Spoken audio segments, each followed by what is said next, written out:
नमस्कार। चीन के मुद्दे पर जो उम्मीद थी वही होने जा रहा है और लोकसभा की कार्रवाई के दौरान आज भारी हंगामा हुआ चीन के मुद्दे पर। दरअसल हंगामा इसलिए हुआ कि विपक्ष को बोलने का मौका नहीं मिला। कांग्रेस ये चाहती है कि इस मुद्दे पर राहुल गांधी का जो स्टैंड है कि नरेंद्र मोदी सरकार पर अटैक किया जाए, नरेंद्र मोदी सरकार को सवालों के घेरे में खड़ा किया जाए, इस मुद्दे को लेकर कांग्रेस चाहती थी कि संसद के बीच भी इशू बनाया जाए। और कांग्रेस के जो नेता हैं लोकसभा में अधीर रंजन चौधरी, वो ये चाहते थे कि इस मुद्दे पर बोलने का मौका दिया जाए पूरे विपक्ष को। दरअसल कांग्रेस ये चाहती है कि इस मुद्दे को लेकर राहुल गांधी ने जिस तरीके से एक लंबा चौड़ा अभियान चलाया हुआ है उस अभियान को आगे बढ़ाया जाए और पार्लियामेंट के पटल पर आकर इस मुद्दे को नेशनल लेवल पर उछाला जाए। हालांकि राहुल गांधी लगातार सोशल मीडिया के माध्यम से नरेंद्र मोदी पर इस बात को लेकर हमला कर रहे हैं। बार बार इस तरह की बातें आ रही हैं कि नरेंद्र मोदी चुप क्यों हैं। आज भी राहुल गांधी ने ट्वीट किए कि प्रधानमंत्री आप कुछ तो बोलें इस मुद्दे पर। और शायद यही बात थी कि कांग्रेस के नेता ये चाहते थे कि इस मुद्दे पर लोकसभा में उन विपक्ष को भी बोलने का मौका दिया जाए। इससे पहले राजनाथ सिंह ने एक रेजोल्यूशन रखा और उस रेजोल्यूशन में जो उन्होंने खास बातें कही हैं वो मैं आपको बताना चाहूँगा। उन्होंने एकदम गलवान घाटी के बाद जितना भी डेवलपमेंट हुआ है घटनाओं का, भारत और चीन के रिलेशन को लेकर, लद्दाख में ज़मीन के कब्जे को लेकर और चौकियों को लेकर, और वहाँ जो आमने सामने 200 मीटर के डिफरेंस पर भारत की और चीन की सेनाएं आ गई थी, इस मुद्दे को लेकर, कई मुद्दों को लेकर दोनों के बीच में जो विवाद चल रहा है उस पर राजनाथ सिंह ने एक बयान दिया। और राजनाथ सिंह ने जो खास बातें इसमें कही हैं वो मैं आपको बता रहा हूँ। राजनाथ सिंह ने इसमें ये बताया कि सीमा पर भारतीय जवान पूरी सतर्कता के साथ तैयार हैं और उन्होंने कहा कि अगर ड्रैगन सीमा पर कोई हरकत करेगा तो हमारे जवान उसे माकूल जवाब भी देंगे। राजनाथ सिंह ने कहा कि सेना के लिए विशेष अस्त्र शस्त्र और गोला बारूद की पर्याप्त व्यवस्था की गई है, उनके रहने के लिए तमाम बेहतर सुविधाएं दी गई हैं। लद्दाख में हम एक चुनौती के दौर से गुजर रहे हैं। यह समय है कि सदन अपने जवानों की वीरता का एहसास दिलाते हुए उन्हें संदेश भेजे कि पूरा सदन उनके साथ खड़ा है। इस पॉइंट को लेकर खासतौर से कांग्रेस नाराज़ थी। उन्होंने कहा कि आपने हमें सदन को उनके साथ खड़े होने का मौका ही नहीं दिया, आप हमें बोलने का मौका नहीं दे रहे हैं। इसके अलावा राजनाथ सिंह ने कहा कि देश किसी भी परिस्थिति से निपटने के लिए तैयार है। जब भी देश के समक्ष कोई चुनौती आई है इस सदन ने सेना के प्रति पूरी प्रतिबद्धता दिखाई है।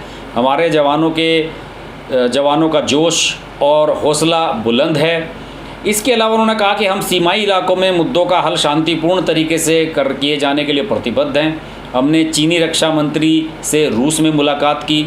हमने कहा कि इस मुद्दे का शांतिपूर्ण तरीके से हल करना चाहते हैं, लेकिन भारत की संप्रभुता की रक्षा के लिए पूरी तरह प्रतिबद्ध हैं। और इसके अलावा 10 सितंबर को विदेश मंत्री ने चीन के विदेश मंत्री से मुलाकात की। ये सब बातें उन्होंने बताई और उन्होंने ये भी कहा कि हम किसी भी स्थिति के लिए तैयार हैं, जो कि एक बड़ा मैसेज है। और चीन को ये मैसेज देने की कोशिश की गई कि अगर वो भारत के इलाके में घुसने की कोशिश करेगा तो उसे मुंहतोड़ जवाब भी दिया जाएगा।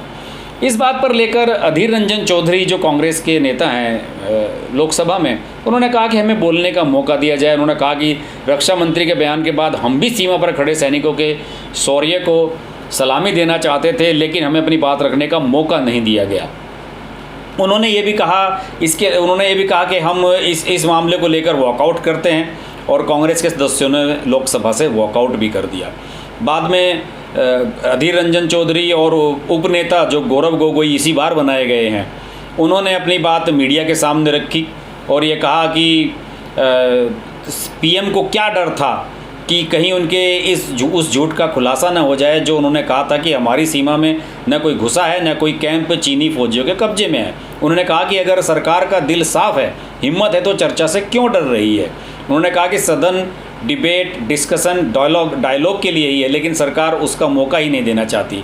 गोगोई ने कहा कि हम सैनिकों के साथ एकजुटता का संदेश और चीन को कड़ी चेतावनी देना चाहते थे कि हमारे धैर्य की परीक्षा ना ले, लेकिन दुर्भाग्य से सरकार को लगता है कि केवल वो ही सेना के समर्थन में है और कोई नहीं।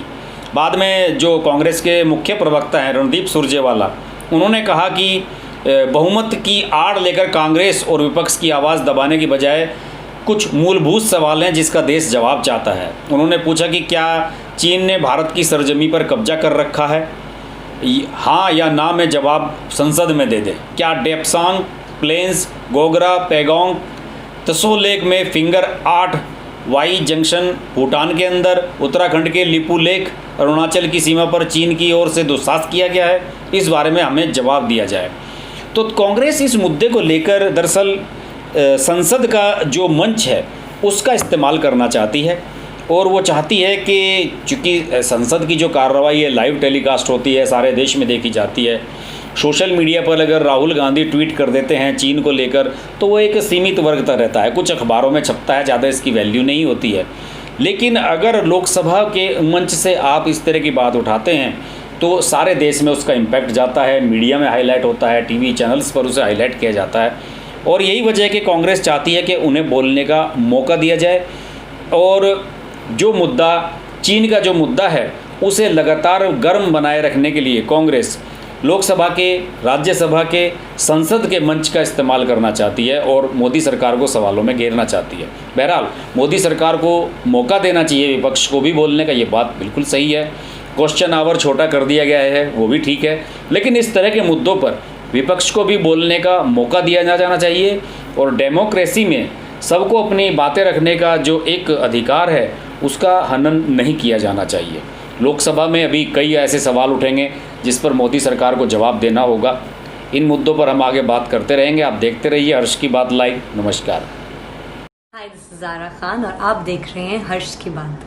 हर्ष जी एक बहुत ही अच्छे राइटर हैं, बहुत ही सीनियर जर्नलिस्ट हैं और उनका आर्टिकल पढ़ के हमेशा बहुत अच्छा लगता है because of the way he articulates them. So don't forget to share, like and subscribe to his channel and hit the bell icon.